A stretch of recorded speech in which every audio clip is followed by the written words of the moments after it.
Queridos, que a paz e a graça do nosso Senhor Jesus Cristo seja com todos vocês, em nome de Jesus. Eu quero compartilhar uma palavra de Deus com todos vocês que diz respeito a Atos capítulo 15. Eu não vou estar lendo o capítulo 15 inteiro, mas eu quero falar um pouco sobre esse capítulo, Atos capítulo 15. Atos capítulo 15, ele é um capítulo importantíssimo. E aqui, em Atos capítulo 15, nós podemos notar como as coisas eram tratadas no seio da igreja e logo resolvidas. Atos capítulo 15 é um capítulo que de facto todos nós precisamos meditar e rever versículo por versículo. Ele vai tratar então do reino. Ele menciona verdades acerca do reino. Ele narra então a igreja primitiva, o comportamento da igreja, a atitude da igreja, o comportamento dos apóstolos com coisas concernentes ao reino que de facto poderiam então ter abalado o crescimento e o avanço do reino naquela altura. Então nós vemos a importância do capítulo 15, nós vamos ver então a importância do concílio de Jerusalém e de facto esse é um dos pontos cruciais no livro de Atos, narrado então pelo discípulo Lucas. Nós vemos então isso desde o capítulo 11, desde a conversão então do romano Cornélio e da sua casa, sendo então debatido no concílio de Jerusalém pela igreja apostólica, pelo porta-voz apóstolo Pedro. Em relação então à posição dos judeus em relação à aceitação dos gentios cristãos como membros da igreja de Cristo, do cristianismo. Então, no começo, a igreja primitiva, ela era composta praticamente somente por judeus convertidos, que foram então circuncidados segundo então a lei do Antigo Testamento. Nós temos então o próprio exemplo do apóstolo Pedro, no capítulo 10 de Atos, que teve então várias dificuldades em aceitar então agora essa comunhão com os gentios que haveriam então de se converter ao cristianismo após então a sua mensagem. Com o estabelecimento então da igreja em Antioquia da Síria e o sucesso então da primeira viagem missionária de Paulo e Barnabé aos gentios na galáxia, fizeram então com que os judeus voltassem então agora a sua atenção para essas igrejas que haviam então sido plantadas. Isso fez então com que eles reconhecessem a importância de não fazer então exceção de pessoas, mas sim de ter comunhão com o povo gentil, mesmo não sendo então judeus. Então nós vamos ver o crescimento da igreja, o avanço do reino, e isso é nítido na carta de Atos dos Apóstolos, capítulo por capítulo. E nós vamos ver então essa mensagem gloriosa afetando então cidades, homens e mulheres. Essa mensagem então agora estava sendo aceita e recebida por muitos em todos os lugares onde então ela estava chegando. Porém, agora alguns judeus vieram então agora de Jerusalém, da Judeia, e chegaram então agora a Antioquia da Síria. E insistiam então agora ali que os cristãos tinham então que ser circuncidados para serem então salvos. E nós podemos então entender que estes que chegaram então até a Antioquia eram então fariseus, mesmo se convertendo ao cristianismo, eles ainda viam então o cristianismo como um movimento dentro do judaísmo. Eles acreditavam então que os gentios teriam então que se tornar prosélitos, judeus. E como prosélitos, os cristãos gentílicos precisavam então agora ser circuncidados como um sinal de que agora passavam então a fazer parte da aliança de Deus com os judeus. E é nesse contexto que a comunidade em Antioquia estabelece então subir a Jerusalém e expor então agora essa situação que estava então causando agora bastante confusão e contenda então agora no seio ali da igreja de Antioquia. E foi então assim, Paulo, Barnabé e alguns dentre deles foram então agora até Jerusalém. E lá na igreja em Jerusalém, eles foram recebidos então agora de braços abertos. Aquela delegação então agora que estava vindo de Antioquia para Jerusalém foram então agora aceitos de braços abertos.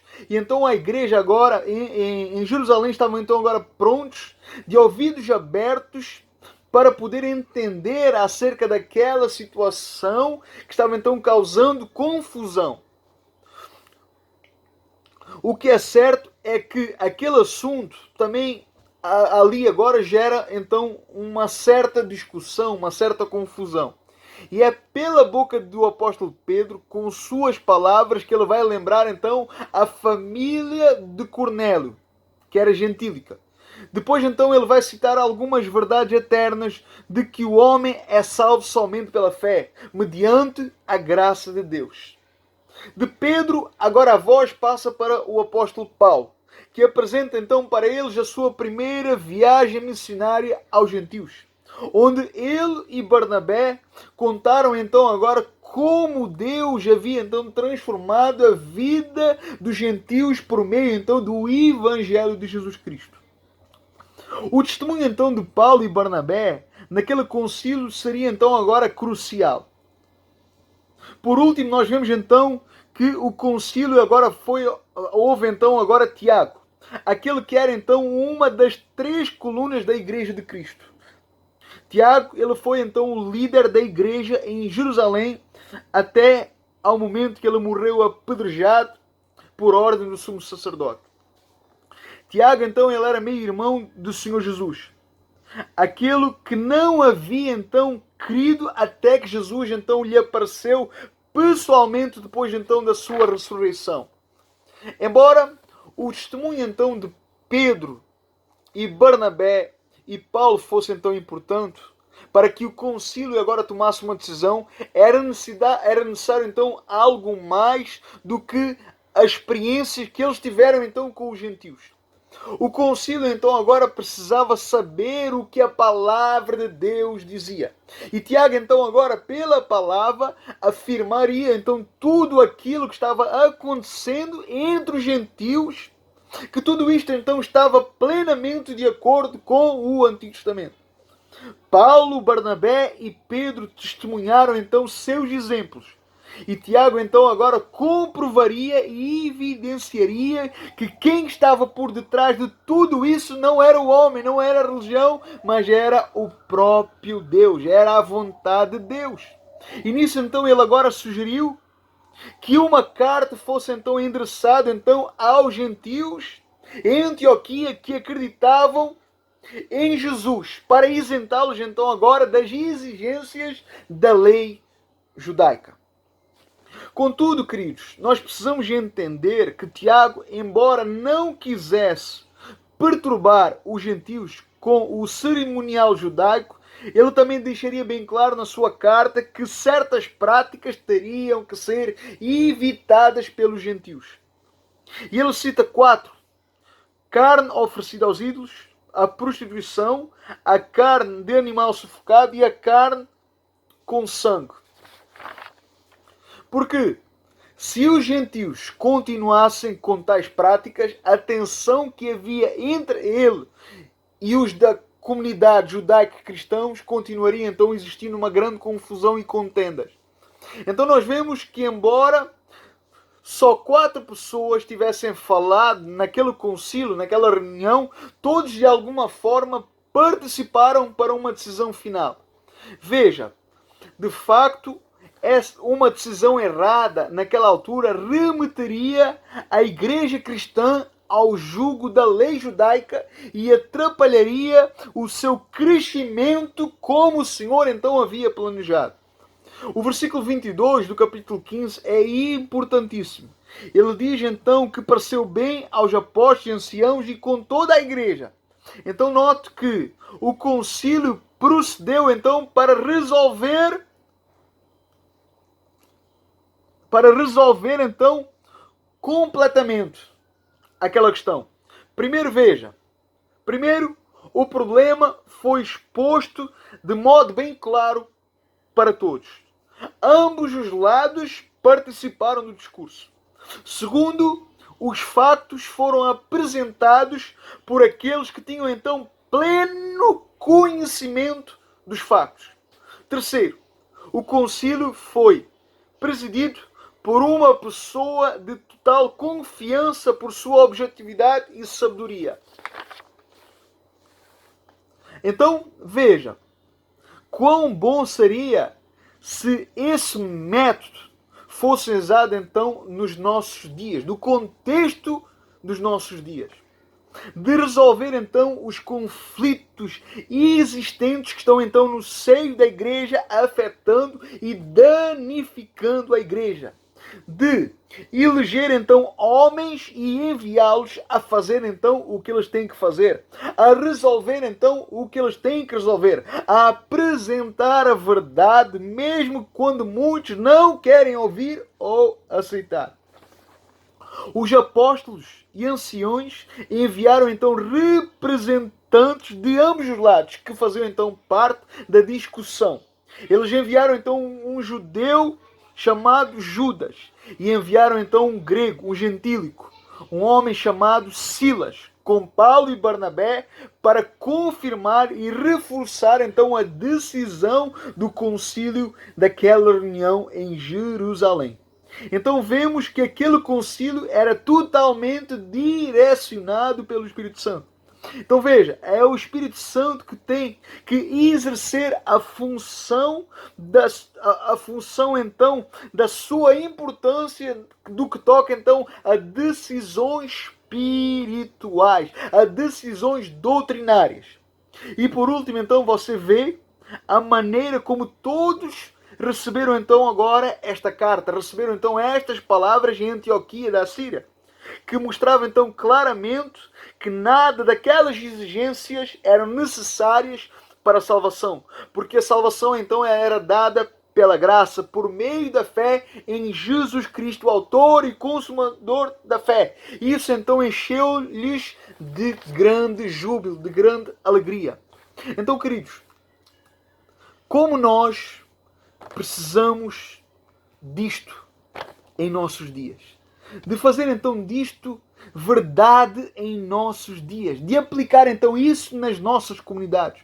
Como a instituição que se denomina ou que se declara com o nome de Igreja de Cristo precisa disto. Como nós precisamos disto. De resgatar estes valores, de resgatar esta ética, de resgatar este compromisso. E mais que nunca voltar então às Escrituras, voltar então à fidelidade para com as Escrituras sagradas, porque só assim poderemos de facto então, só assim o Espírito Santo poderá então de facto nos guiar e nos direcionar, para que nós possamos ser então completamente movidos e direcionados pelo Espírito Santo. Assim como nossos irmãos primitivos, assim como a igreja, esta comunidade primitiva era movida pelo Espírito Santo. Então nós precisamos voltar às Escrituras, voltar à origem, voltar à fidelidade. Nós precisamos voltar a ser homens e mulheres bíblicos, voltar então a ser uma igreja bíblica, voltar então a ser uma comunidade bíblica, voltar então a ser uma igreja bíblica, que é movida não pelo achismo, que não é movida pelo liberalismo, que não é movida pelos valores e pela ética do mundo, mas que é movida pelo padrão e pelo modelo bíblico, que é nada mais, nada menos do que as Sagradas Escrituras. Então, que Jesus volte ao centro, Que o Espírito Santo volta ao centro, que a palavra de Deus volta ao centro, em nome de Jesus. Que o Senhor nos ajude e que nós possamos entender, compreender, discernir esta palavra e passar então a aplicar, a obedecer a tudo isto.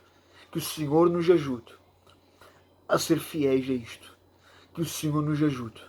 Em nome de Jesus, Deus abençoe a sua vida poderosamente e ricamente.